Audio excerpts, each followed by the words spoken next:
말씀 선포하겠습니다. 오늘 말씀의 제목은 나사렛에서 배척을 받으시다라는 제목으로 말씀을 전하도록 하겠습니다. 오늘은 주연후 4주 6의 구원, 나사렛의 배척에 관한 말씀입니다. 나사렛에서 배척을 받으시다 복음을 통해 복음이 어떻게 이스라엘을 넘어 열방에까지 확장되는지를 잘 보여주고 있습니다.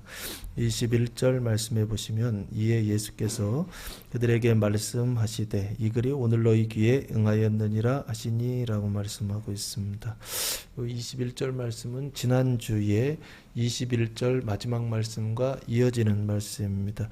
이에 예수께서 그들에게, 그들이라고 하는 것은 20절 말씀해 보시면 누가복음 4장 20절 말씀해 보시면 책을 덮어 그 맡은 자에게 주시고 앉으시니 회당에 있는 자들이 다 주목하여 보더라 라고 말씀하고 있습니다. 회당에 있는 자들이다 라고 보시면 좋을 것 같고요.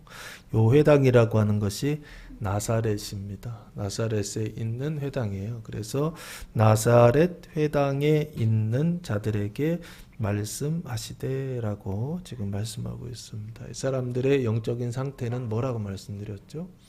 뱀이요 독사의 새끼들이다 라고 그렇게 말씀드렸습니다. 그래서 이 회당에 있지만 이 사람들은 그 죄와 존재의 상태는 죄와 그리고 행동의 상태는 사망의 종로로 타고 있었던 사람들, 그게 바로 누구였느냐 했을 때 요 나사렛 회당에 있었던 사람들이다. 당연히 회당에 있으니까 율법을 연구하고 율법을 가르치고 하나님을 예배하고 기도하는 일에 힘쓰는 사람들입니다. 그 당시에 이런 사람들을 뭐라고 불렀냐면은 유대교를 믿는 유대인들이었다라고 그렇게 보시면 좋을 것 같고요. 이 글이 오늘 너희 귀에 응하였느니라 라고 되어 있습니다. 이 글이라고 하는 것은 누가복음 4장 18절 말씀인데요. 주의 성령이 내게 임하셨으니 이는 가난한 자에게 복음을 전하게 하시려고 내게 기름을 부으시고 나를 보내사 포로된 자에게 자유를 눈먼 자에게 다시 보게 함을 전파하며 눌린 자를 자유롭게 하고 주의 은혜의 해를 전파하게 하려 하심이라 하였더라는 말씀입니다. 이 말씀은 어디에 기록된 언약이냐 했을 때 이사야 61장 1절에 언약되어져 있는 말씀입니다. 이사야 61장 이사야 61장 1절 주 여호와의 영이 내게 내리셨으니 이는 여호와께서 내게 기름을 부으사 가난한 자에게 아름다운 소식을 전하게 하려 하심이라. 나를 보내사 마음이 상한 자를 고치며 포로된 자에게 자유를 갇힌 자에게 노임을 선포하며 2절 여호와의 은혜의 해와 우리 하나님의 보복의 날을 선포하여 모든 슬픈 자를 위로하되 3절 무릇 시온에서 슬퍼하는 자에게 화관을 주어 그 죄를 대신하여 기쁨의 기름으로 그 슬픔을 대신하며 찬송의 옷으로 그 근심을 대신하시고 그들이 의의 나무 곧 여호와께서 심으신 그 영광을 나타낼 자라 일컬음을 받게 하려 하심이라는 말씀이요. 구원의 아름다운 소식이라고 하는 제목을 가지고 있는데 이 말씀을 어떻게 해요? 너희 귀에 응하였느니라 이루어졌다라고 하는 것입니다. 그러면 이 말씀은 무슨 말씀이냐라고 했을 때 가난한 자에게 복음이 전파되는 언약의 말씀이다라고 보시면 좋을 것 같고요. 그 일을 위하여 하나님께서 하시는 일은 뭐냐라고 했을 때 하나님의 영을 기름 부어 주셨다라고 하는 것입니다. 하나님의 영을 기름 부어서 그래서 가난한 자에게 복음을 전파하는데 그 가난한 자가 누구냐? 포로된 자에게 자유를, 눈먼 자에게 복의 함을, 그리고 눌린 자에게 자유롭게 하는 복음이요. 복음을 전파하게 하시겠다라고 하는 언약, 이게 바로 이사야 61장의 언약이었고 이 언약을 한마디로 얘기하면 구원의 언약이고 이 구원의 언약은 결국에 뭘 얘기하고 있느냐라고 했을 때 이스라엘을 넘어 그리스도께서 누구를 구원하시느냐 했을 때 열방에까지 구원하시는 하나님 하나님의 그 구원의 역사를 언약하고 있는 말씀이다라고 보시면 좋지 않을까 싶습니다. 그래서 가난한 자에게 복음을 전하는 자는 누구냐 했을 때 기름 부음 받은 자입니다. 그 기름 부음 받은 자를 성경에서 구약에서는 뭐라고 말씀하고 있느냐 했을 때 메시아다라고 언약하고 있고, 신약에서는 이것을 헬라어로 그리스도다라고 그렇게 호칭합니다. 그래서 이 글이라고 하는 것은 메시아 언약이다라고 보시면 좋을 것 같고, 이 글은 그리스도께서 어떻게 하신다? 이스라엘을 넘어 열방을, 이방 나라를 구원하시겠다라고 하는 언약, 이 말씀이 오늘 너희 귀에, 지금 너희 귀에 어떻게 됐다? 응하였다라고 하는 것입니다. 이 응하다라고 하는 단어는 플레레오라고 하는 단어를 사용했는데 원래 뜻은 가득 차게 하다라고 하는 뜻입니다. 꽉 채우다. 그래서 어떻게 돼요? 어떤 일이 성취되다, 완성되다라고 하는 뜻을 가지고 있습니다. 그러면 이게 구체적으로 이게 뭐가 완성된 거냐라고 했을 때 예레미야 1장 5절 말씀해 보시면 이 언약이 완성된 게 아닌가 싶습니다. 메시아 언약을 통해서 이루시는 게 뭐냐? 예레미야 1장 5절, 내가 너를 모태에 짓기 전에 너를 알았고, 내가 배에서 나오기 전에 너를 성별하였고, 너를 여러 나라의 선지자로 세웠노라 하시기로라고 말씀하고 있습니다. 하나님께서 예레미야를 여러 나라의 뭐로 세우셨다? 선지자로 세우셨다라고 하는 것입니다. 이스라엘의 선지자로 세웠다?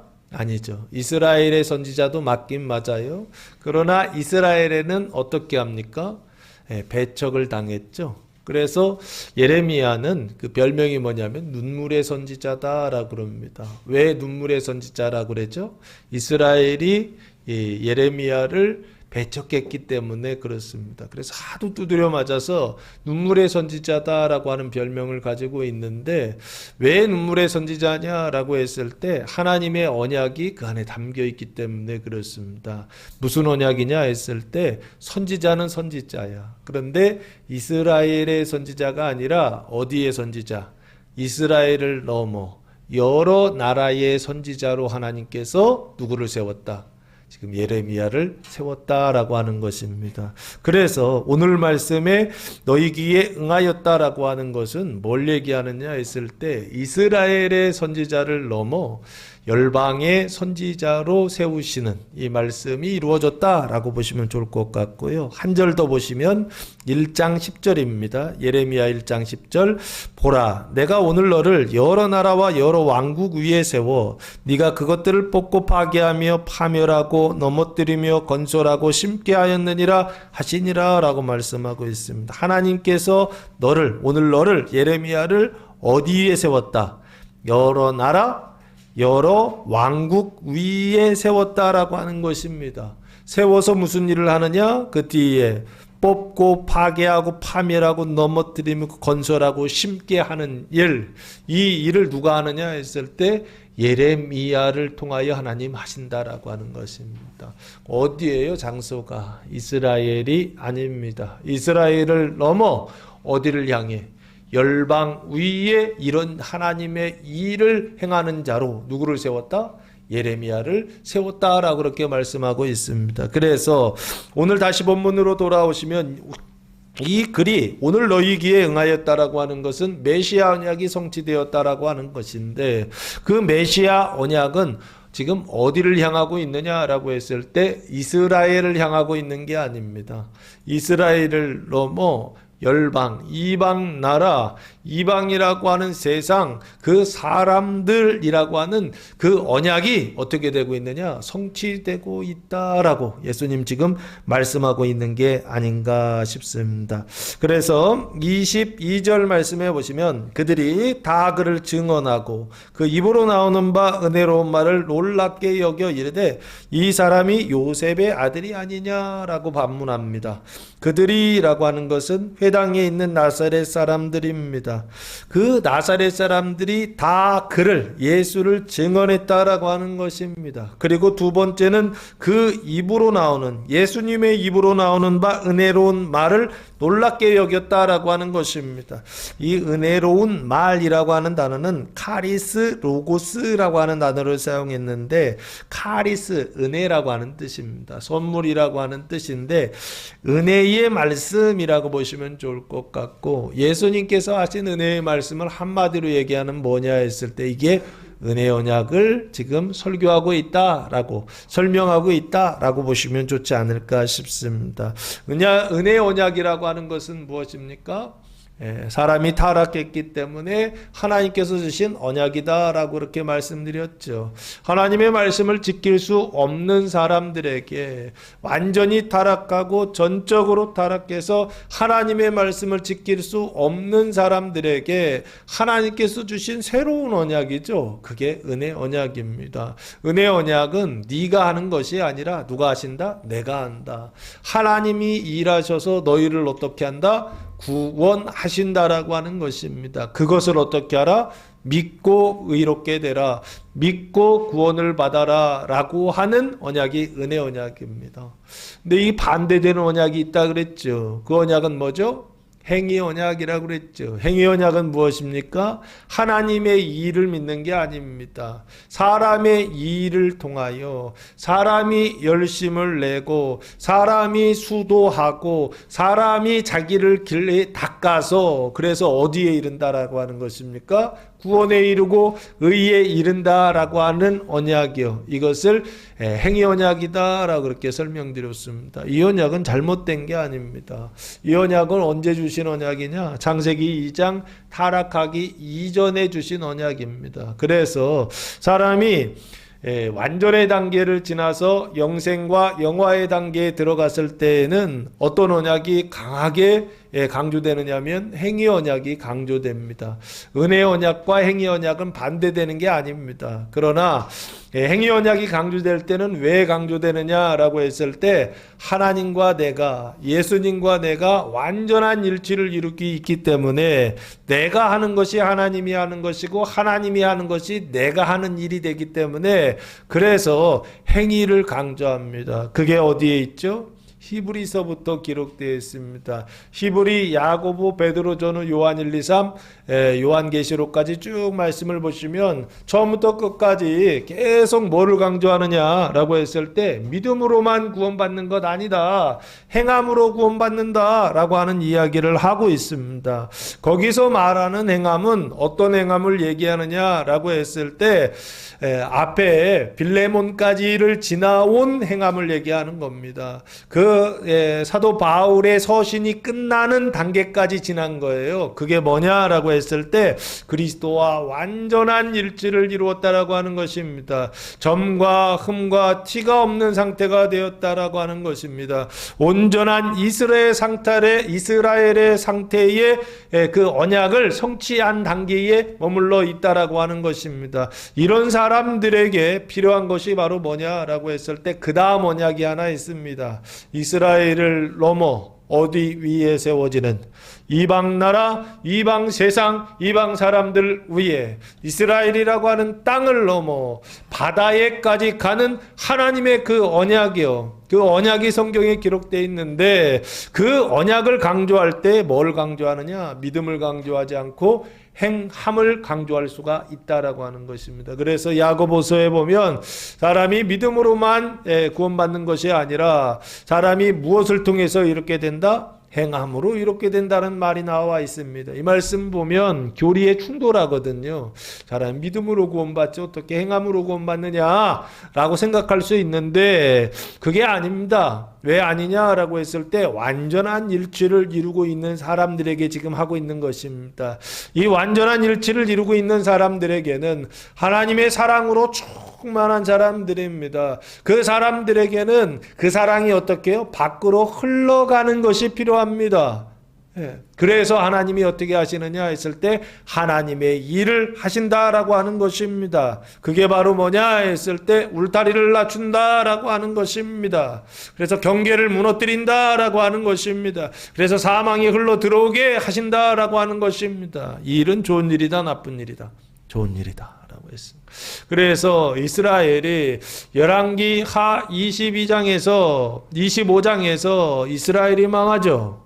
첫 번째 망하고 역대 하 36장에서 또 망하죠. 두 번째 망하고, 그리고 망하는 게 한 번 더 기록되어 있습니다. 역사가 예레미야 52장에 나라가 망하는 장면들이 기록되어 있습니다. 그래서 3번 망한다라고 성경은 기록하고 있고 언약하고 있고, 그래서 그렇게 설명드렸던 것입니다.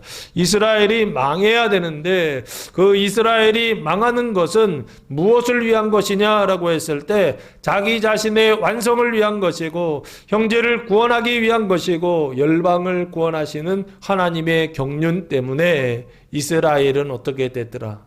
망하는 일을 경험하게 되더라라고 하는 것입니다. 오늘 여기요, 예수님께서 배척을 받으시는 장면이 나오는데 이 예수님께서 배척을 받으시는 장면은 그 사람들이 예수를 배척해서 배척받은 게 아니라 오히려 이게 오늘 말씀을 준비하면서 보니까 배척하라고 그 배척의 장소로 이 사람들을 끌어들였어요.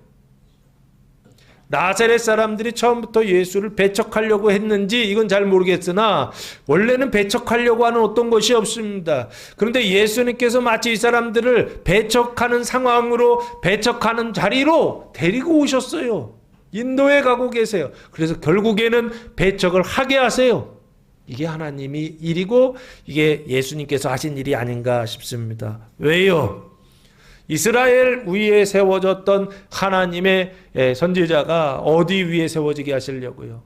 세상 나라 가운데, 그 열방 가운데 예언자를 세우시기 위하여, 선지자를 세우시기 위하여 누가 하시는 일이냐? 하나님이 하시는 일이다라고 하는 것입니다. 하나님의 사랑이 이스라엘에 머물러 있는 것이 아니라 그 하나님의 사랑이 어디까지 가게 하시려고요? 열방에까지 흘러가게 하시려고. 그 생명수의 강이 성전의 동쪽으로부터 흘러서 어디까지요? 그 죽은 바다, 사망의 바다까지 생명의 강이 흘러가게 하시려고 하나님께서 어떻게 하시느냐? 하나님의 일을 하시는데 그 일이 뭐냐라고 했을 때 나사렛의 배척을 받는 일을 통하여 하나님은 그 일을 하시더라라고 하는 것입니다. 다시 본문으로 들어오셔서 은혜로운 말을 놀랍게 여겨라고 말씀하고 있는데, 놀랍게 여겼다라고 하는 것은 왜 놀랐다? 한 번도 들어보지 못했기 때문에 놀랐다라고 하는 것입니다. 똑같이 하나님의 말씀을 가르치는데 서기관들은 하나님의 말씀을 네가 지켜야 된다라고 가르쳤거든요. 사람이 지켜야 된다라고 가르쳤거든요. 백성들이 지켜야 된다라고 가르쳤거든요. 그런데 그게 그렇게 가르치면 어떻게 되나요? 사람들이 하나님의 말씀을 지키기 위하여, 율법을 지키기 위하여 애를 쓰고 열심을 내면 낼수록 하나님의 말씀 지켜지나요? 안 지켜지나요? 조금은 지켜집니다. 사람의 열심으로도 어느 정도는 지켜집니다. 근데 문제가 있어요. 완전하게 지킬 수 있느냐는 것입니다. 온전하게 지킬 수 있느냐는 것입니다. 그 중에 하나라도 범한다고 한다면 그 사람은 그 하나님의 율법을 지키지 않은, 하나님의 법을 지키지 않은, 그래서 범죄자가 되는 것이죠. 큰 범죄나 작은 범죄나 어떤 범죄이건 간에 하나님의 말씀을 지키지 않는 사람이 된다라고 하는 것은 그것 자체가 범죄자가 된다는 것입니다. 그러면 자기의 행위로 의롭게 된다, 안 된다? 되지 않죠. 자기의 행위로 의롭게 되지 못한다라고 하는 것은 내 안에 뭐가 쌓인다는 얘기냐라고 했을 때 죄책감이 쌓인다라는 얘기입니다. 그 죄책감 때문에 괴로워하고 죄책감 때문에 힘들어하던 사람들에게 예수님께서 지금 뭘 말씀하시느냐? 사람의 행위를 통하여서 의에 이르는 것이 아니라 믿음을 통하여 의에 이른다라고 하는 말씀을 하시니, 그 말씀이 어떻게 여겨졌다고요? 놀랍게 여겨졌다는 것입니다. 놀랍다라고 하는 것은 다우마조라고 하는 단어를 사용했는데 뜻은 이상히 여겼다라고 하는 것입니다. 그래서 이상히 여겼다라고 하는 것은 뭔가요? 이전에 듣던 말들과는 완전히 달랐다는 것입니다. 그 달랐다라고 하는 것이 행위 언약으로 설교하는 것이 아니라 하나님의 말씀을 은혜 언약으로 어떻게 해요? 설교하고 선포했다라고 보시면 좋지 않을까. 그러면서도 또한 놀랍게 여기는 마음이 있으면서도 또한 그들 안에 어떤 말이 있었느냐라고 했을 때 이 사람이 예수님입니다. 이 사람이 누구의 아들이 아니냐? 요셉의 아들이 아니냐라고 반문합니다. 그 얘기는 무슨 얘기입니까? 앞에서 이야기하는 그 말씀을 들을 때에는 이게 놀라운 말씀이었는데 이게 하나님의 말씀이고 이건 사람이 할 수 없는 말씀이었는데 현실로 돌아오니까 예수님은 인자, 사람의 아들 예수님은 현실로 돌아오니까 어떤 모습이에요? 막 얼굴에서 빛이 나고 왕들이 입는 자색 옷을 입고 그러고 지금 이스라엘 나사렛 그 땅 고향으로 돌아와서 뭐 금의 환향이라고 그러나요? 이런 모습으로 지금 서 있나요? 아니죠.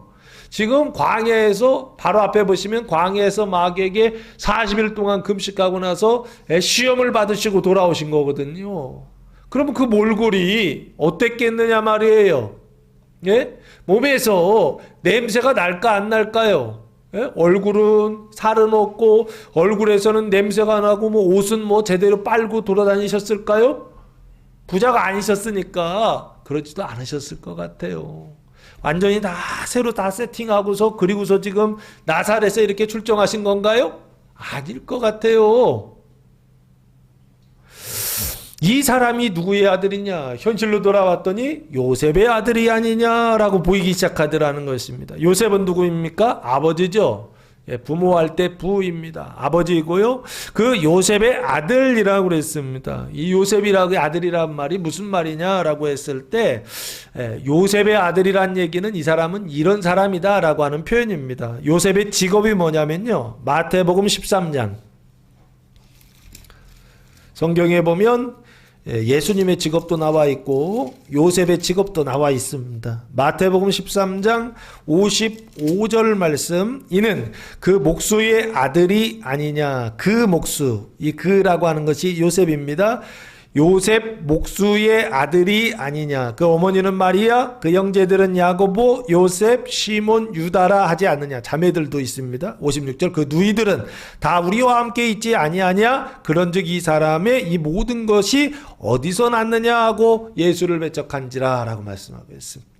그러니까 예수님은 요셉의 아들인데 그러면은 요셉의 직업이 뭐죠? 목수죠. 그래서 보통 예전에는 그 가업을 잇는다라고 그래서 아버지의 직업이 아들의 직업이 됐습니다. 아버지가 목수면 아들도 뭐다? 목수다. 목수일 가능성이 많습니다. 근데 안 그런 아들들도 있죠. 아버지의 뜻을 따르지 않고 어려서부터 어떻게 해요? 집 나간 아들들도 있습니다. 예수님의 직업은 뭔가 봤더니 마태복음 6장, 마가복음 6장. 예수님은 아버지께 잘 순종했던 아들인 것 같아요. 마가복음 6장 3절 말씀해 보시면 이 사람이 예수님입니다. 마리아의 아들 목수가 아니냐. 그럼 예수님의 직업은 뭐예요? 목수다란 얘기죠. 야고보, 요셉, 유다, 시몬의 형제가 아니냐. 그 누이들이 우리와 함께 여기 있지 아니하냐고 예수를 배척한지라 라고 말씀하고 있습니다. 그래서 예수님을 배척한 건 뭐냐라고 했을 때 말씀 때문에 배척한 것이 아닙니다. 회당에서 하신 하나님의 말씀 때문에 배척하신 일이 아니다라고 하는 것입니다. 나사렛 사람들이 예수를 배척한 건 뭐 때문에 배척한 것이냐라고 했을 때 말씀은 은혜로운데 눈에 보이는 눈에 앞에 서 있는 이 사람의 그 모양을 보니까 몰골을 보니까 어떻더라? 이 사람은 믿을 만한 사람이 아니다라고 하는 어떤 그런 생각을 한 것 같습니다. 그래서 이런 것입니다. 요셉의 아들이 아니냐라고 하는 것은 예수가 목수가 아니냐라고 하는 것입니다. 이 얘기는 무슨 얘기인가요? 보통 회당에서 율법을 가르치는 사람들은 누구냐? 그 연구하고 가르치는 사람들은 서기관이라고 하고 랍비라고 부릅니다. 그래서 서기관과 랍비들이 하나님의 말씀을 가르쳐야 되는데 이 사람은 서기관이다 아니다? 아니다라는 얘기죠. 랍비다 아니다? 아니다. 성경을 연구하는 사람도 아니고 성경을 가르치는 사람도 아닌데 어떻게 말씀을 가르치느냐라고 하는 것입니다. 어떻게 하나님의 말씀을 가르치느냐 하면서 예수님의 뭐를요? 지금 신분을, 예수님의 직업을 어떻게 하는 거예요? 그 자격을 따져 묻는 것이 아닌가라고 하는 것입니다.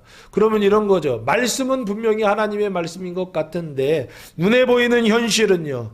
그 사람의 그 출처는요. 뭐다? 근거는 어디에 있다? 믿을만하지 못하다라고 하는 것이죠. 그래서 의문을 가지고 어떻게 하고 있느냐? 반문하고 있다라고 보시면 좋지 않을까. 이걸 한마디로 뭐 해야 될까요? 뭐라고 해야 될까요? 예수를 의심하고 있다라고 보시면 좋지 않을까 싶습니다. 그때 예수님께서 이거 아셨을까? 몰라셨을까요? 아셨을 겁니다. 23절 말씀해 보시면 예수께서 그들에게 이르시되 너희가 반드시 의사여 너 자신을 고치라는 속담을 인용하여 내게 말하기를 우리가 들은 바 가버나움에서 행한 일을 내 고향 여기서도 행하라 하리라 라고 예수님께서 말씀하십니다. 이게 첫 번째 예수님의 말씀입니다. 예수께서 그들에게 놀랍게 여기는 사람들에게 이르시되 말씀하세요. 근데 말씀하시는데 뭘 말씀하시느냐? 예, 나중에 보시면 이렇게 속담을 인용해서 말할 것이다 라고 말씀하세요. 그러면 그 하리라 라고 하는 것은 과거, 현재, 미래죠. 그럼 미래를 말하는 것이죠. 예수님께서 이렇게 할 것이다 라고 미래를 말하는 거예요. 이거 뭐라고 말하나요? 성경에서 예언이라고 하지 않나요? 여기요. 이르시되라고 하는 것은 미래를 말하는 것이고 그 미래를 말하는 것은 이게 예언하는 것이다 라고 보시면 좋지 않을까 싶습니다. 너희가 반드시 말한다는 것입니다. 뭐라고 말하느냐? 의사야 너 자신을 고치라는 속담을 인용해서 나한테 말한다는 거예요. 의사야 너 자신을 고치라 하는 속담이 있어요. 이스라엘에. 그럼 이 속담은 무슨 뜻일까요? 의사야 너 자신을 고쳐라. 얘기는 무슨 얘기인가요? 나 고치지 말고 누구부터 고치라는 거예요? 너부터 고쳐 라는 것이죠. 그 얘기를 하는 이유는 뭔가요?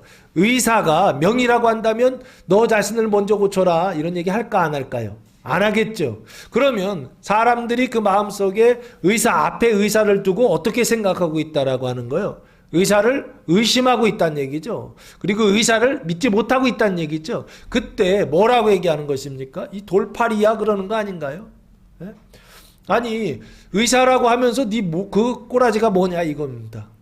하나님의 말씀을 전한다고 하면서 네 그 모습이 뭐냐는 것입니다.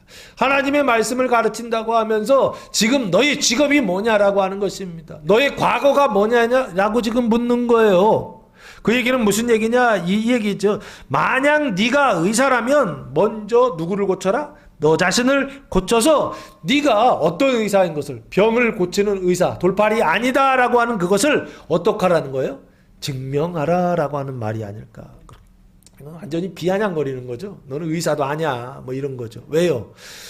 말씀하시는 건 분명히 의사인데 그의 모습을 보니까 의사가 아니더라는 겁니다. 그래서 뭘 하느냐? 의심하면서 예수님을 배척하고 시험하면서 예수님을 배척하는 것이 아닌가라는 생각을 해보고요. 속담을 인용하여 내게 말하기를 예수님께 말한다는 것입니다. 뭐라고 말한다고요? 우리가 들은 바 가버나움에서 행한 일을 내 고향 여기서도 행하라 하리라 라고요. 예수님 말씀하세요. 근데 이 생각은 누구의 생각일까요? 이게 나사렛 사람들의 생각이고 마음이 아니었을까 싶어요. 근데 그 마음속에 있는 것을 예수님께서 끄집어 내신 거예요. 너희가 이렇게 말할 것이다. 그래서 예수님께서 우리가 들은 바 가버나움에서 라고 하는 것은 뭔가요? 가버나움은 어딘가요? 갈릴리 바다의 11시 방향에 있는 어촌 마을을 갈릴리 가버나움이라고 그럽니다. 예수님께서 갈릴리 사역하실 때 가장 많이 사역하셨던 장소가 바로 어디냐? 여기입니다. 가버나움이라고. 나사렛이 아닙니다. 나사렛은 가셨다가 배척당하시고 나오시고, 그리고서 어디에서 주로 활동하셨느냐? 가버나움에서 공생의 3년 동안을 여기서 활동하십니다. 그래서 가버나움에서 행한 일, 그게 뭐냐 했을 때 마가복음 1장 크게 보면 예수님께서 하신 일이 크게 보면 두 가지가 나옵니다. 세 가지인데 두 가지라고 해도 될 것 같습니다. 1장 21절 말씀해 보시면, 1장 21절 보시면 더러운 귀신 들린 사람을 고치시다라고 하는 장면이 나오죠. 그 중에 23절, 마침 그들의 회당에 더러운 귀신 들린 사람이 있어 소리질러 이르되, 예수님 어떻게 하신다고요? 쫓아내 주시죠. 그래서 이걸 뭐라고 하느냐면 축사라고 합니다. 귀신을 쫓아내 주신다. 축사, 귀신 축사라고 합니다. 이게 예수님 하셨던, 가버나움에서 하셨던 첫 번째 일이고요. 두 번째는요 34절입니다. 34절 위에 제목을 보니까 많은 사람을 고치시다라고 돼 있죠. 예수께서 각종 병이든 많은 사람을 고치시며 많은 귀신을 내쫓으시되 귀신이 자기를 알므로 그 말하는 것을 허락하지 아니하시니라 라고 말씀하고 있습니다. 이게 병을 고쳐주시는데 어떤 병이요? 각종 병이라고 돼 있죠. 병이 여러 가지 병이 있었다라고 하는 것입니다. 그 많은 병을 어떻게 하셨다? 고쳐주시고, 그리고 귀신을 어떻게 해요? 쫓아내 주셨다라고요. 그렇게 보시면 좋지 않을까 싶습니다. 그래서 예수님의 사역은 크게 보면은 귀신 축사와 그리고 두 번째는 병을 고치시는 치유 사역, 이 두 가지를 하셨다라고 보시면 좋을 것 같고요. 40절 말씀해 보시면 한 가지 더 나오는데요. 이것도 병 고치는 겁니다. 나병 환자를 고치시다라고 하는 장면입니다. 그럼 크게 보면 둘이죠. 육체적으로는 그 병을 고쳐주시고, 그리고 그 정신적으로는 그 마음의 병이죠. 귀신을 어떻게 하시는, 쫓아내시는 육신의 병과 그리고 마음의 병을 고쳐주시는 거, 이게 누가 하시는 일이냐? 예수님 하셨던 거예요. 이게 뭐냐라고 했을 때 귀신 축사나 병 고치는 건 뭔가요? 눈에 보이는 거죠. 이게 표징입니다. 눈에 보이던 표징을 통하여서 뭐를 지금 선포하고 있었느냐면 하나님 나라 복음을 선포하고 계시는 분, 그게 예수님이세요. 예수님은 하나님 나라의 복음을 말로도 선포하셨지만 예수님은 하나님 나라의 복음을 선포하실 때 뭐로 증언하셨다? 그 말이 진짜다라고 하는 것을 표징으로 증명하셨습니다. 그게 바로 뭐냐면 귀신을 쫓아내는 사역이고, 그리고 또 하나는 병을 고치는 사역이다라고 하는 것입니다. 그래서 병을 고친다라고 했을 때 병은 육체적인 병입니다. 그리고 귀신을 쫓아내 주신다라고 했을 때 그 귀신은 마음의 병이다, 영혼의 병이다라고 그렇게 보시면 좋지 않을까 싶고요. 그 영혼의 병과 육신의 병을 고쳐주시는 분, 그게 바로 예수님이시고 그게 갈릴리에서 예수님께서 행하신 일이다라고 하는 것입니다. 그러면 요 귀신을 축사하는 것과 병을 고치는 일은 무슨 일이냐? 기름 부음 받은 자가, 메시아가 그리스도께서 오시는 대표적인 사역이다라고 보시면 좋지 않을까 싶습니다. 그리고 그 일을 네 고향 여기서도 행하라 하리라 라고 말씀하고 있습니다. 네 고향 나사렛, 갈릴리 나사렛 여기에서도 똑같은 그 일을 뭐하라? 행하라 라고 하는 것입니다. 그 얘기는 무슨 얘기인가요? 귀신 쫓아내고 병 고쳐라 라고 하는 것입니다. 귀신을 쫓아내고 병 고치는 것은요 표징이다 그랬잖아요. 뭐에 대한 표징이냐? 하나님 나라의 표징이다 라고 말씀드렸잖아요. 하나님 나라의 표징이 뭐냐라고 했을 때 존재의 상태를 죄에서 의로 바뀌고 죄인을 의인 되게 하시고, 그리고 행동의 상태를 사망에서 생명으로 바꾸시는 일을 이 두 가지 표징으로 말씀하신 것입니다. 그 두 가지는, 눈에 보이는 그 두 가지는 영원한 것이 아닙니다. 예수님께서는 영원한 일을 하시는데 그 영원한 일이 뭐냐라고 했을 때 죄를 의로 바꾸는 죄사함과 사망을 생명으로 바꾸는 거듭나게 하시는 일, 그 일을 하시는 분이 바로 누구냐라고 했을 때 그게 기름 부음 받은 자요, 그게 메시아요, 그게 그리스도요, 그게 하나님의 아들이다 라고 하는 일을 하셨는데, 사람들은 그렇게 생각하지 않고 뭐만 구하고 있더라?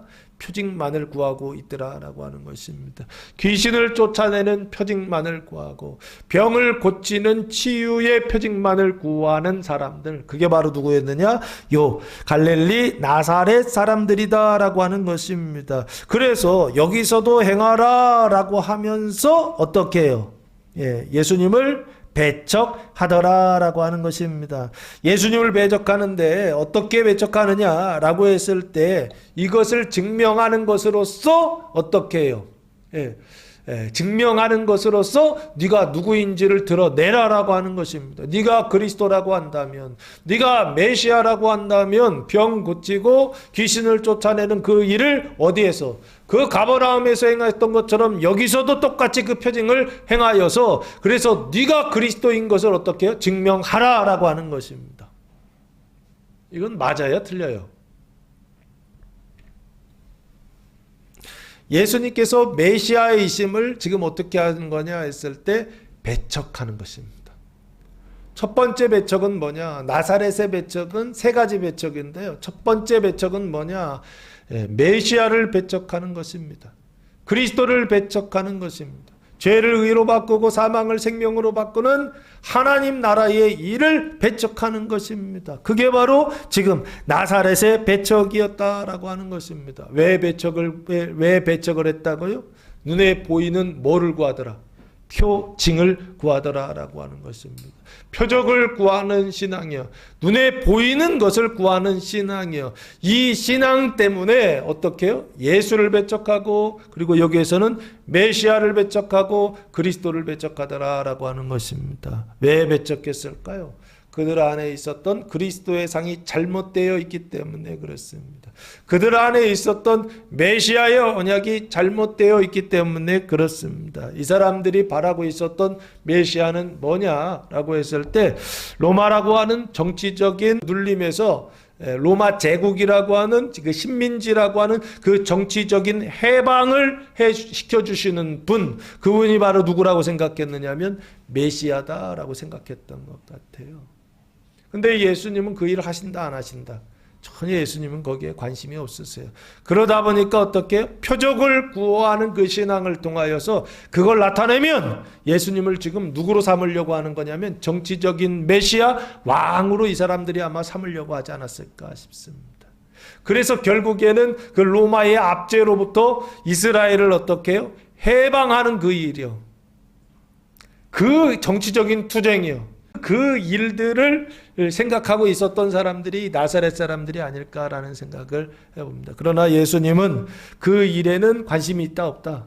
전혀 관심이 없다라고 하는 것이 문제입니다. 그래서 지금 나사렛의 배척은 지금 뭘 얘기하느냐라고 했을 때 메시아를 배척하는 일이요. 누구의 일을 배척하는 일이냐? 하나님의 일을 배척하는 일이요. 그 하나님의 일은 뭐냐라고 했을 때 그 메시아가 오셔서 기름 받은 자가 오셔서 하시는 일이 뭐냐 했을 때 죄를 씻어주시고 사망을 씻어주시는 일을 하죠. 그 일을 위하여 예수님께서 하시는 일, 하나님께서 하시는 일은 뭔가요?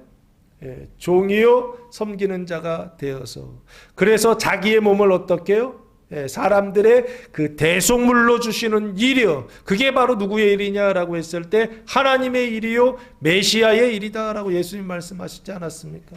자기의 몸을 뭐로 준다고요? 대속물로 준다라고 하는 것입니다. 그 대속물로 준다라고 하는 것이 뭘 의미하는 것입니까?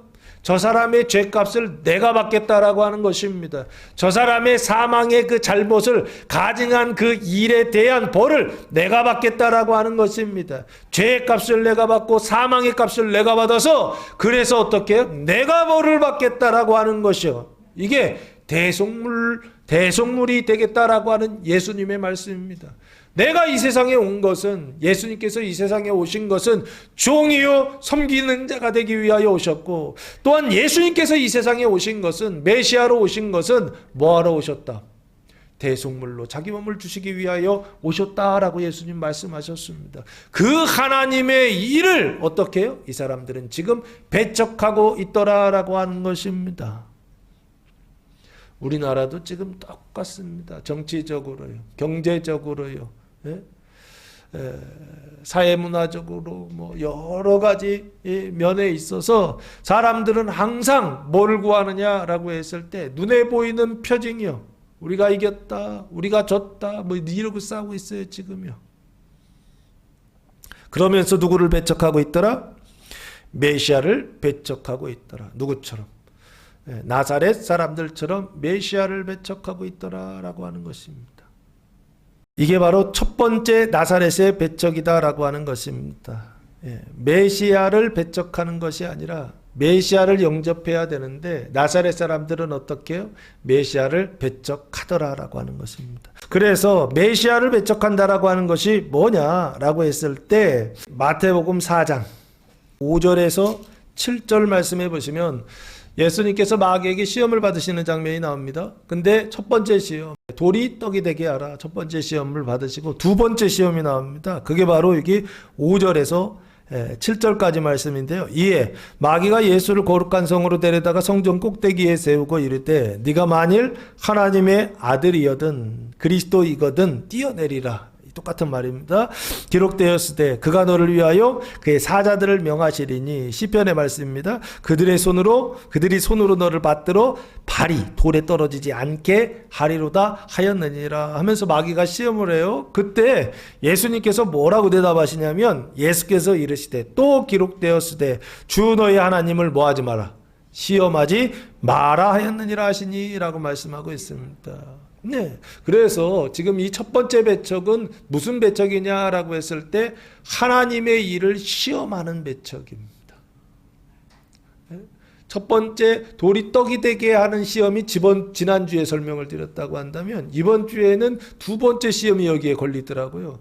이게 배척하는 일이 뭐냐라고 했을 때 하나님의 일을 배척하는 것이요. 이 배척하는 일이 뭐냐라고 했을 때 하나님을 시험하는 일이더라라고 하는 것입니다. 예. 그래서 마귀가 예수님을 시험했던 것처럼 뛰어내리라라고 했던 것처럼 똑같이 교회 다니는 성도들도 그러잖아요. 야 하나님 살아계시다고 한다면 높은 곳에서 뛰어내려. 그러면 다쳐 안 다쳐? 안 다칠 거야 라고 말하는 이 시험입니다. 아니 높은 곳에서 뛰어내리면 당연히 다치죠. 안 다친다고 얘기하면 그건 누구를 시험하는 것이다? 하나님을 시험하는 것이다 라고 하는 것입니다. 세상에 여러 가지 법칙들이 있습니다. 그런데 어떻게 해요? 믿어 그러죠. 믿어. 아니 믿을 게 있고 안 믿을 게 있고 따로 있죠. 예? 그런데 그냥 믿으라는 거예요. 그래서 어떻게 하라고요? 하라는 것입니다. 뛰어내리라고 그래요. 성도들을요. 믿음이라고 하는 이름으로 뛰어내리라는 거예요. 근데 그 믿음이면 다행인데 믿음이 아니면 그거 뭐예요? 맹신이겠죠. 맹신으로 뛰어내리면은 10층에서 뛰어내렸어요. 그럼 죽어 안 죽어요? 당연히 죽죠. 그게 신앙이라고 착각하고 있다니까요. 지금 여기요. 나사렛 살고 있었던 이 사람들의 신앙은 뭐를 구하는 신앙이었느냐라고 했을 때 표적을 구하는 신앙, 표징을 구하는 신앙을 가지고 있었다는 것입니다. 그 표징을 구하는 신앙은 누구를 시험하는 신앙이다? 하나님을 시험하는 두 번째 하나님을 시험하는 이 신앙을 가지고 있더라는 것입니다. 이 신앙을 가지고 있어서는 절대로 하나님 나라 들어갈 수 있다 없다? 없다라고 하는 것입니다. 그걸 예수님은 아셨다 몰랐다? 알았다는 것입니다. 그래서 미리 말씀하시는 것입니다. 너희는 지금 어떤 상태에 있느냐라고 했을 때 하나님을 시험하는 상태에 있다라고 그렇게 말씀하고 있는 것입니다.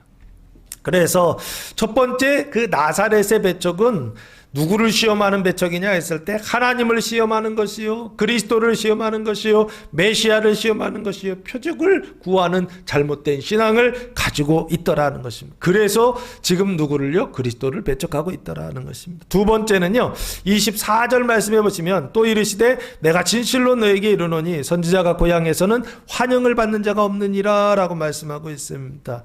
여기요, 내가 진실로 아멘이라는 단어인데요, 굳건히 확실히 믿을만하게 너희에게 말한다라고 하는 것입니다. 근데 말하는 내용이 뭐냐면 선지자가 고향에서는 환영을 받는 자가 없다라고 하는 것입니다. 이게 뭐냐 봤더니 이게 속담이에요. 앞에서 예수님께서 말씀하셨잖아요. 의사야 너 자신을 고치라는 속담을 어떻게 해요? 인용하여라고 돼 있잖아요. 이게 속담 1이라고 한다면 요 두 번째 선지자가 고향에서는 환영을 받는 자가 없다는 것도 속담이에요. 그럼 이게 속담 2다라고 그렇게 보시면 좋을 것 같고요. 그 속담 2를 통하여서 말씀하시고자 하는 일은 뭐냐 했을 때 주제가 선지자입니다. 앞에서는 메시아라고 한다면 메시아를 시험하는 배척이었다고 한다면 이 두 번째는요 선지자를 배척하는 거예요. 선지자라고 하는 것은 무슨 단어인가요? 프로페테스라고 하는 단어를 사용했는데 미리 말하는 자라고 하는 뜻을 가지고 있습니다. 영감을 말하는 자라고 하는 뜻이요. 그래서 누구 말씀을 전해요? 하나님의 말씀을 선포하는 사람, 이게 선지자입니다. 선지자는 영감을 받아서 이렇게 하나님의 말씀을 읽고 그 하나님의 말씀을 어떻게 영감을 받아서 전하는 거예요. 그러면 영감을 받아서 전할 때 나오는 그 말은 뭘까요? 그 구약을 어떻게 하는 것입니까?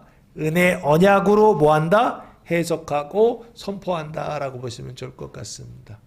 구약이라고 하는 하나님의 말씀을 행위의 언약으로 선포한다고 한다면 그건 선지자가 아닙니다.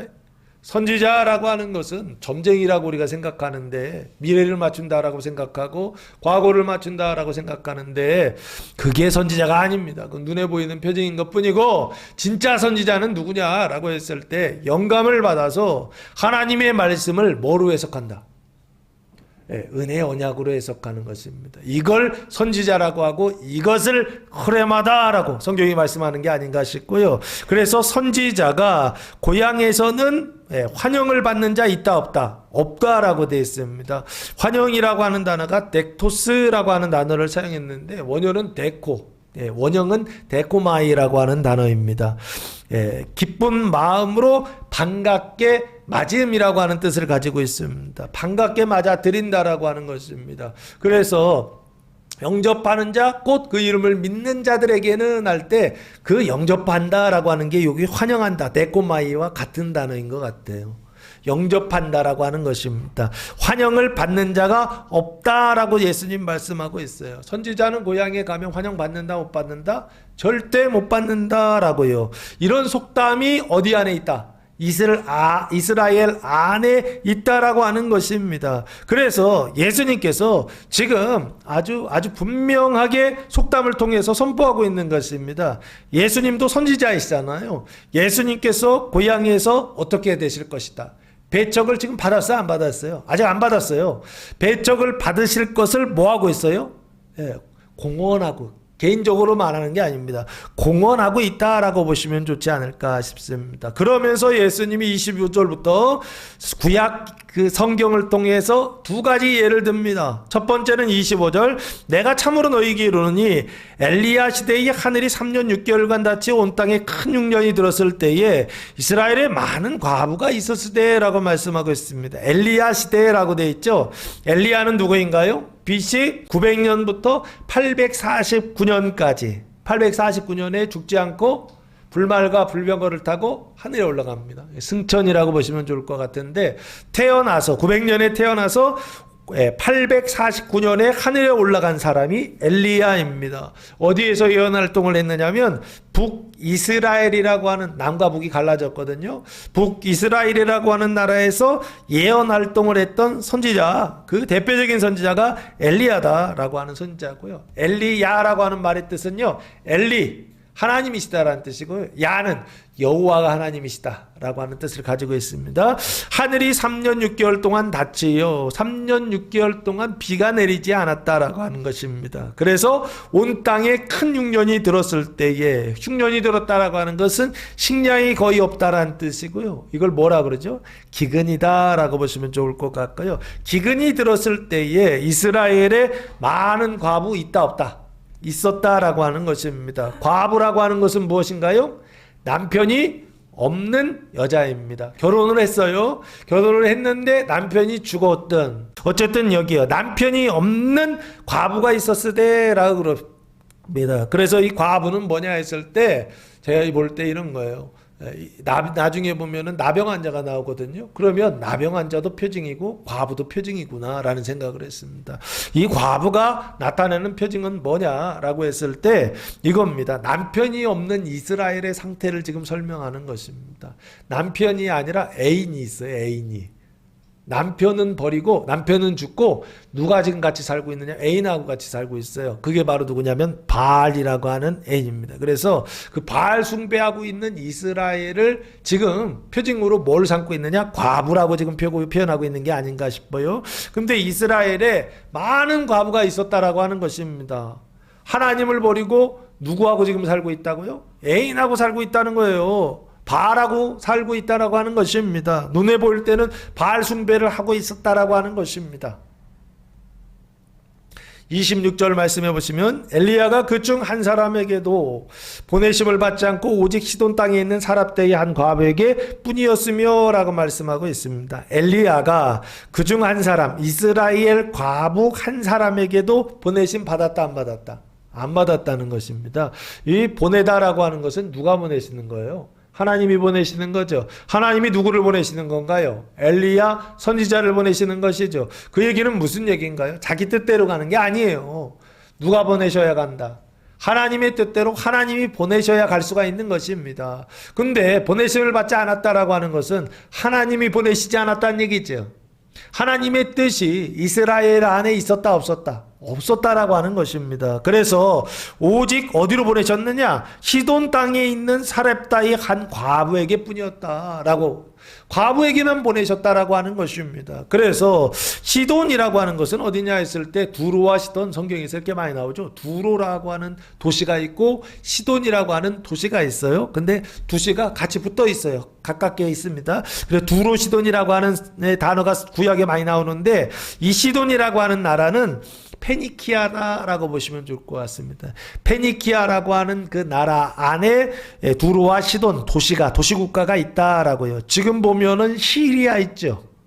그래서 성경의 구약에 보면 레바논이라고 하는 나라가 있는데 그 레바논의 레바논 남부에 그 지중해 옆에 이제 지중해 바다가 있고 바다에 끼어져 있는 해안 도시, 이 도시가 시돈이라고 하는 도시입니다.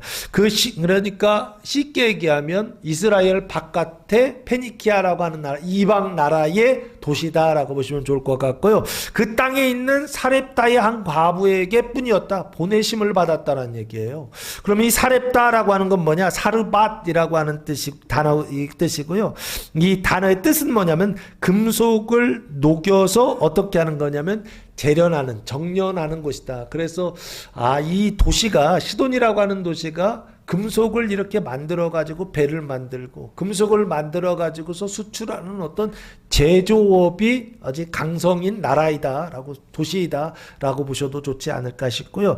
그 사렙다의 한 과부에게 뿐이었다라고 그렇게 말씀하고 있습니다. 하나님께서 엘리야를 보내셨는데 이스라엘 사람들에게 보내시지 않고 누구에게 보내셨다? 이스라엘 바깥에 있는 이방 과부 여자에게 하나님이 어떻게 해요? 보내셨죠. 그래서 그 보내심을 받아서 엘리야가 가서 어떻게 했습니까?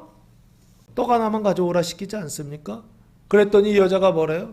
통에 한 주먹 있고 한 움큼 있고 그거 구울 수 있는 기름 조금 있습니다. 그래서 당신에게 갖다 줄 거 없다 그러니까 갖고 오라고 시킵니다. 그래서 갖다 줘요, 결국에는요. 그래서 결론이 어떻게 되느냐 했을 때 열왕기상 17장 결론이 이렇게 나와 있습니다. 열왕기상 17장 16절 말씀해 보시면 여호와께서 엘리야를 통하여 하신 말씀같이 통의 가루가 떨어지지 아니하고 병의 기름이 어떻게 됐다? 없어지지 아니하였다. 통이 있었는데 그 통이 이 가루를 담는 밀가루이겠죠. 밀가루를 담는 이 통이 어떻게 해요? 떨어지지가 않고, 그리고 기름을 담고 있었던 병이 어떻게 해요? 떨어지지 않는 그런 축복을 받았다라고요. 성경이 그렇게 말씀하고 있습니다. 3년 6개월 동안 가뭄이 있었는데, 기근이 있었는데, 그래서 먹을 게 없었는데 완전히 떨어지기 직전에 누구한테 보내셨다? 이 사르밧 과부에게 보내셔서 떡이 떨어지지 않게 하시고 밀가루가 떨어지지 않게 하시고 기름이 떨어지지 않게 하시고 양식이 떨어지지 않게 하셨던 분, 그분이 바로 누구시다? 하나님이시다라고 말씀합니다. 배신감 느껴지지 않나요? 내가 하나님을 어떻게 섬기는데 하나님이 나한테 선지자를 보내야지. 누구한테 보낸다고요? 사르밧 과부한테 지금 보내신다고요. 그래서 선지자는 고향에서 환영을 받는다 못 받는다? 지금 못 받는다라고 하는 것을 지금 예를 들어서 지금 증명한 것입니다. 엘리야를 통하여서 증명하고, 두 번째는요 엘리사를 통해서 또 말합니다. 27절 말씀해 보시면, 또 선지자 엘리사 때에 이스라엘에 많은 나병 환자가 있었으되 그 중에 한 사람도 깨끗함을 얻지 못하고 오직 수리아 사람 나만뿐이었느니라 라고 말씀하고 있습니다. 또 선지자 엘리사 때에 라고 되어 있습니다. 엘리사는 누군가요? 엘리야의 후계자, 제자라고 보시면 좋을 것 같고요. 똑같이 북이스라엘에서 예언을 활동했던 선지자입니다. 이 엘리사라고 하는 말의 뜻은 하나님은 리사, 구원이시다라고 하는 뜻입니다. 엘리사 때에 이스라엘에 뭐가 있었다? 환자들이 있었다는 것이죠. 무슨 환자? 나병 환자가 한 명? 많은 나병 환자가 있었다라고 하는 것입니다. 나병이라고 하는 것은 더러운이라고 하는 원래 뜻인데요. 문둥병 걸린이라고요. 그래서 이것을 의학적으로는 한센병이라고 하더라고요. 이 한센병의 특징은 뭔지 아십니까? 이게 나균이 들어가는 것인데, 들어가면요 두 가지 반응이 나오더라고요. 첫 번째는 무감각입니다. 감각이 없어져요. 그리고 또 하나가 있더라고요. 저 이거 처음 알았어요 이번에. 뭐냐면요, 과대 감각이 생긴답니다. 일반적으로는 무감각인데요. 그런데 반대 감각 있잖아요. 감각이 완전히 죽어. 난 이것만 나병이라고 생각했거든요. 근데 보니까 뜻 안에 하나가 더 있어요. 과대 감각이요. 그 얘기는 무슨 얘기예요? 감각이 10배 더 세진다, 100배 더 세진다 이 얘기죠.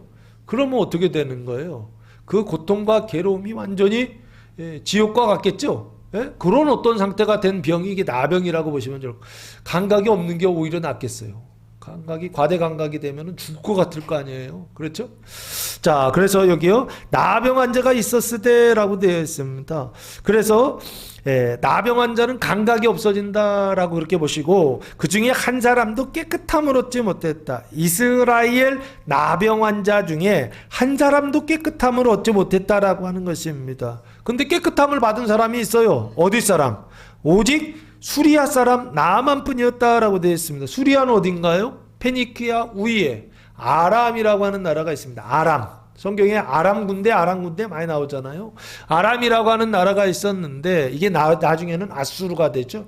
그리고 이게 나중에는 바벨론이 되고 아마 이렇게 바뀔 겁니다.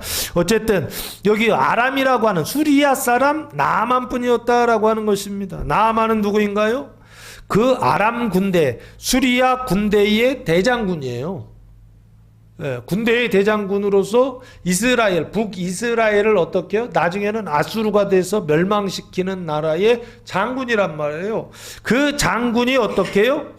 은혜를 받았다라고 하는 것입니다. 깨끗함을 입었다는 것입니다. 어떻게 깨끗함을 받았죠? 요단강에 몇 번 담거라?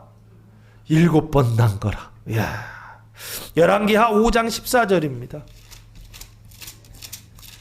열왕기하 5장 14절 말씀해 보시면 7번 담궜더니 이렇게 됐다. 나아만이 이제 내려가서 하나님의 사람의 말대로 요단강에 7번 문을 잠그니 그의 살이 어린아이의 살과 같이 회복되어 깨끗하게 되었더라 라고 말씀하고 있습니다. 그래서 그 깨끗함을 받은, 나병이 깨끗함을 받은 사람, 이스라엘 사람들 중에 한 사람도 있었다 없었다? 없었다는 것입니다.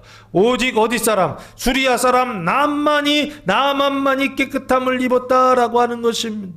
그 고침을 받았다라고 하는 것입니다. 그렇죠? 그 얘기를 지금 이야기하는 것은 무슨 얘기인가요?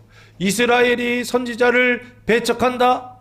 이스라엘이 선지자를 환영하지 않는다? 이 얘기하고 싶은 건가요? 제가 볼 때는 하나님의 경륜을 지금 설명하고 있는 것 같아요. 눈으로 볼 때는 이스라엘 사람들이 선지자를 배척하는 것처럼 보이지만 그 일은 누가 하시는 일이다? 하나님께서 하시는 일이다라고 하는 것입니다. 배척하게 하신다라고 하는 것입니다. 마치 애굽왕 바로를 어떻게 해요? 완악하게 하셔서 몇 가지 재앙을 받게 하셨다? 10가지 재앙을 받게 하셨던 것처럼 이스라엘 사람들로 하여금 선지자를 배척하게 하시는 일을 하시는데, 그 배척하게 하시는 그 일을 통하여서 어떻게 해요? 하나님이 하나님의 구원의 일을 하시더라라고 하는 것입니다. 그래서 오늘 보통 이런 배척하는 일들을 볼 때에 목사님들 설교하실 때 어떻게 설교하셨나요? 우리는 배척하지 맙시다.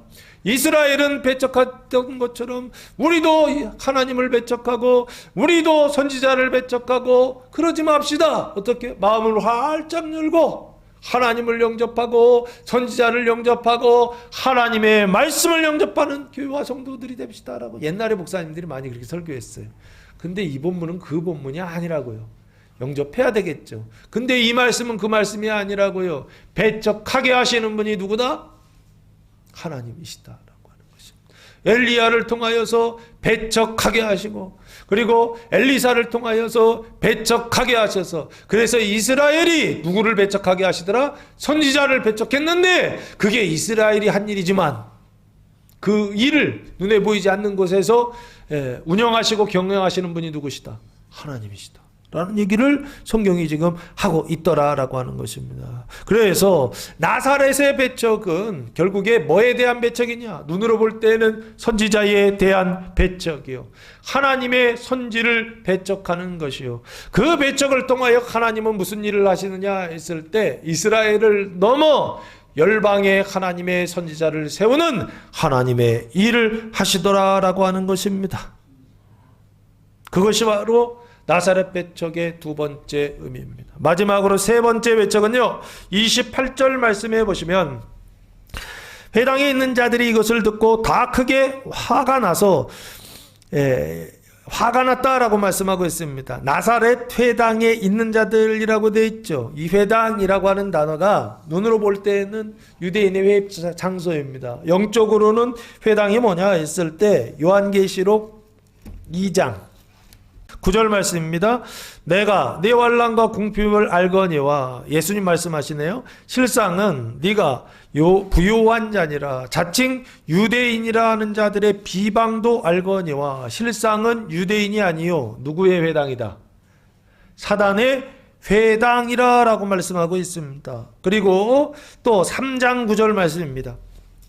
3장 9절 말씀에도 보시면 보라 사탄의 회당 곧 자칭 유대인이라 하나 그렇지 아니하고 거짓말하는 자들 중에서 몇을 내게 주어 그들로 와서 내 발 앞에 절하게 하고 내가 너를 사랑하는 줄을 알게 하리라 라고 말씀하고 있습니다. 여기도 보면 유대인의 회당을 뭐의 회당이다 라고 예수님 말씀하고 있죠? 사탄의 회당이다 라고 그렇게 말씀하고 있습니다. 그래서 사단의 회당에 있는 자들, 이 사람들 누구냐 했을 때 독사의 자식들이다 라고요. 그 독사의 자식들이 그 회당에서 뭐하고 있죠? 독사의 자식들을 양산하고 있죠. 그 양산하는 장소, 이게 회당이라고 보시면 좋지 않을까 싶고요. 이것을 듣고 하나님의 말씀, 예수님의 말씀, 그 당시에는 흐레마입니다. 지금 로고스 기록된 하나님의 말씀이지만 그 당시에는 흐레마를 듣고, 그 흐레마는 뭔가요? 두 가지예요. 첫 번째는 하나님이 하시는 일, 그리고 두 번째는 하나님의 말씀, 선지를 듣고 다 크게 화가 났다라고 그렇게 말씀하고 있습니다. 화가 났다라고 하는 것은 디모스라고 하는 단어를 사용했는데 경노 그리고 격분이라고 하는 것입니다. 왜 경노가 일어났을까요? 하나님의 일을 말씀하셨기 때문에 그렇습니다.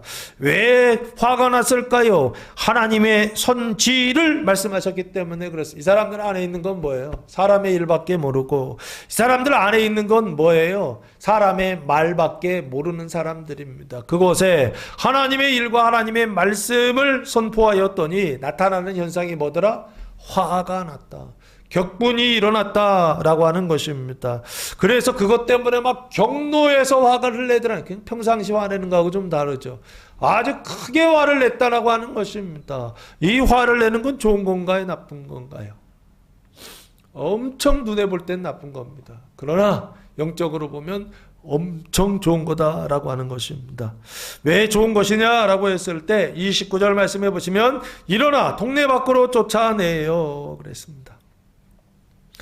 동네 밖으로 쫓아내요. 이게 나사렛이라고 하는 동네 밖으로 쫓아냈다라고 하는. 첫 번째는 화를 내고, 두 번째는 쫓아내고, 세 번째는요, 그 동네가 건설된 산 낭떠러지까지 끌고 가서, 그러니까 나사렛이라고 하는 동네가 어디에 세워져 있느냐? 산에 세워져 있었던 것 같아요.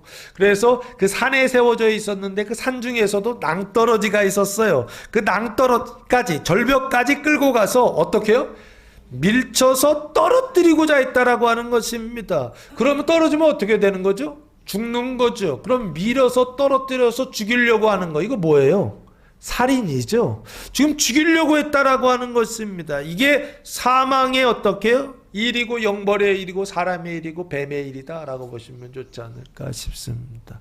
어떻게 하나님의 이 일을 죽이려고 하고 하나님의 선지 말씀을 죽이려고 하는 게 바로 나사렛 사람들의 모양이고 바로 지금 우리들의 모습이 아닌가 싶습니다. 가정 안에, 고향 안에 죄와 사망의 상태에 있는 사람들이, 하나님의 말씀을 읽지 않는 사람들이요, 그리고 그 하나님의 말씀에 대하여서 배척하는 사람들이요, 그 사람들에게 하나님의 일을 말하고 하나님의 선지를 말했을 때 나타나는 현상, 첫 번째는 화를 내고, 두 번째는 쫓아내고, 세 번째는 죽이려고 한다 라고 하는 것입니다. 이건 당연한 현상이고, 이것은 누가 하시는 일이냐? 하나님께서 하시는 일이라는 것입니다. 왜 일을 하시느냐 했을 때 이스라엘의 안에 있었던 생명이 어디에 흘러가게 하시려고, 이스라엘 밖으로 흘러가게 하시려고, 열방에 흘러가게 하시려고, 다른 나라에 흘러가게 하시려고. 그래서 이스라엘을 살리고 누구를 살리기 위하여? 이방 나라들을 살리시기 위하여, 이방 사람들을 살리시기 위하여 하나님께서 하시는 그 일이요, 그 일이 바로 뭐냐? 배척 당하시는 일이다. 메시아로서 배척을 당하고 선지자로서 배척을 당하고, 지금 여기는요 인자 예수님으로서 배척을 당하고 있다. 화를 내고 쫓아내고, 결국에는 어떻게 해요? 떨어뜨려 죽이려고 하는 배척이요. 이런 일을 예수님이 지금 당하시더라라고 하는 것입니다. 당해야 돼 말아야 돼요. 이런 일들을 경험하게 하실 것입니다. 그러나 떨어져서 죽는다 안 죽는다? 죽으면 안 돼요. 떨어져도 안 되고 죽어도 안 되고. 30절 말씀의 결론은 이렇게 되어 있습니다. 예수께서 그들 가운데로 어떻게 하셨다? 지나서 가셨다라고 말씀하고 있습니다. 배척당하는 일을 해야 되지만 배척까지만이죠. 거기에서 죽으면 된다 안 된다? 안 된다라고 보시면 좋을 것 같습니다. 이게 결론이에요. 예수께서, 하나님의 일을 하시는 예수, 하나님의 말씀을 선지하시는 예수께서 그들 가운데로 지나서 가셨다. 죽이려는 나사렛 고향 사람들 가운데로 지나서 가셨다라고 하는 것입니다. 이 지나다라고 하는 것은 뚫고 지나가셨다라고 보시면 좋을 것 같고요. 이스라엘을 뚫고 열방으로 지나가는 그림을 그리세요. 생명이 이스라엘이라고 하는 그 경계를 넘어서 뚫고, 어디요? 사망을 뚫고 어디요? 생명을 가지고 어디로 가시느냐? 열방으로 가시는 그림을 예수께서 그들 가운데로 지나서 가셨다라고. 이걸 행동강령으로 받아들이면 늘 실패합니다.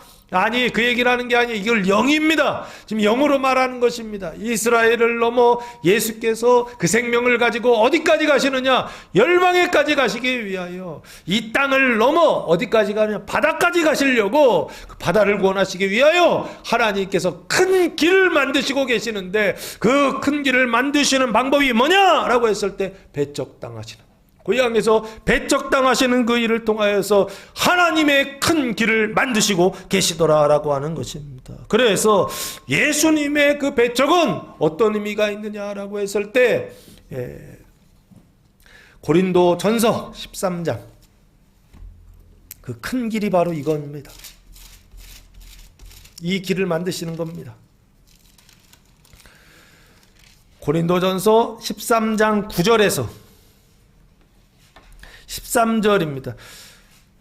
우리는 부분적으로 알고 부분적으로 예언하니 온전한 것이 올 때에는 부분적으로 하는 것이 패하리라. 온전한 것이 뭐죠? 내가 어렸을 때에는 말하는 것이 어린아이와 같고 깨닫는 것이 어린아이 같고 생각하는 것이 어린아이와 같다가 장성한 사람이 돼 있어는 어린아이의 일을 버렸노라. 이게 배척당하는 일이다라고 하는 것입니다. 배척은 뭐 하는 거냐? 어린아이가 뭐가 되는 것이냐면 장성한 자, 어른이 되는 일이다라고 하는 것입니다. 12절, 우리가 지금은 거울로 보는 것 같이 힘이 하나 하나 그때에는 얼굴과 얼굴을 대하여 볼 것이요 지금은 내가 부분적으로 하나 그때에는 주께서 나를 사랑한 것 같이 내가 온전히 알리라. 누구를 온전히 아는 거예요? 아버지를 온전히 아는 단계입니다. 그런즉 믿음, 소망, 사랑 이 세 가지는 항상 있을 것인데 그 중에 제일은 뭐다? 사랑이다라고 하는 것입니다. 믿음의 단계를 넘어 소망의 단계를 넘어 어디의 단계에 들어가게 하시려고? 하나님의 그 사랑의 단계, 온전한 단계예요. 그 사랑으로 충만한 상태, 그 사랑으로 흘러 넘치는 그 상태가 되게 하시려고 예수님께서 고향에서 뭐를 당하시더라? 배척을 당하시더라라고 하는 것입니다. 눈으로 볼 때는 고향 사람들이 배척하는 것이지만 실제로는 누가 하시는 일입니다. 예수님께서 수동적으로 배척을 당하시는 것이 아니라 능동적으로 배척을 지금 당하시더라는 것입니다. 메시아로서 배척을 당하시고 선지자로서 배척을 당하시고 인자 예수로서 갈릴리 나사렛에서 배척을 당하시더라는 것입니다. 그 배척 당하시는 이유가 뭐냐? 믿음과 소망의 단계를 넘어서 하나님의 사랑으로 완전하게 부어지는요 이 단계에 들어가게 하시려고요. 믿음, 소망, 사랑 이거 영원한 것입니다. 근데 그 중에 제일은 뭐라고요? 사랑이라. 그 사랑의 단계로 들어가게 하시려고 예수님께서 무슨 일을 하시느냐? 배척당하는 일을 하시더라라고 하는 것입니다. 사랑하는 성도 여러분, 지난 명절 한 주 동안 고향에 돌아가셔서 가족들과 함께 배척당하는 일을 경험하셨을 것입니다. 또한 이번 주에도 주님이 배척당하셨던 것처럼 하나님의 경륜을 따라 말씀을 읽는 성도들이 교회가 배척을 당할 것입니다. 그때 나쁘다 생각하지 마시고 그 일을 통하여서 믿음의 단계를 넘어 소명의 단계를 넘어 어느 단계에 들어간다? 하나님의 사랑이요. 하나님을 온전히 아는 사랑의 단계에 들어간다. 온전한 상태에 들어간다라고 하는 이런 마음, 소망을 가지시고 오히려 기뻐하고 배척당할 때 즐거워하고 오히려 그 단계로 더 들어가기 위하여 하나님께서 하시는 그 일을 찬송하며 감사하며 나아가는 교회와 성도들, 기회를 놓치지 마세요. 이 얘기는 아무 때나 오는 것이 아닙니다. 배척당하는 이 은총은 아무 때나 오는 것이 아닙니다.